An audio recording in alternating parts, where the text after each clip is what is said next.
The next one I'll use is easy too. Who's your favorite character and what do they represent to you? Well, I don't know who it is. obviously, obviously, Janeway is my favorite character. But I think I mean, a lot of people think, oh, you just like her because, she's a woman or whatever. And there's so much more to it. I was trying to talk about this the other day, the last time I was on the podcast for Track Culture.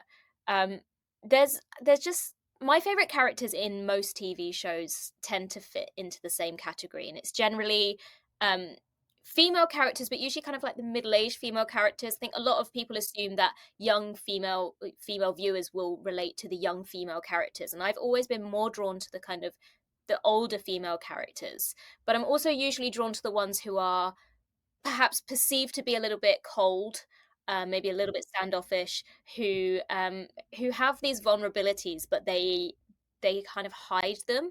And I think they're the characters that are the most interesting because you have moments where those walls come down and those barriers come down, and you start to see those vulnerabilities to them.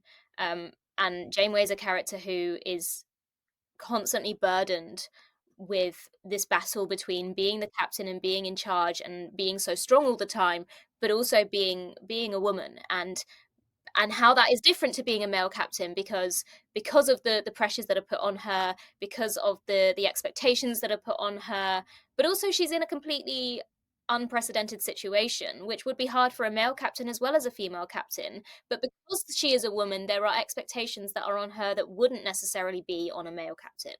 And you know the idea of her having companionship is something that was never entertained because the response to that would have been so different to that of a male captain.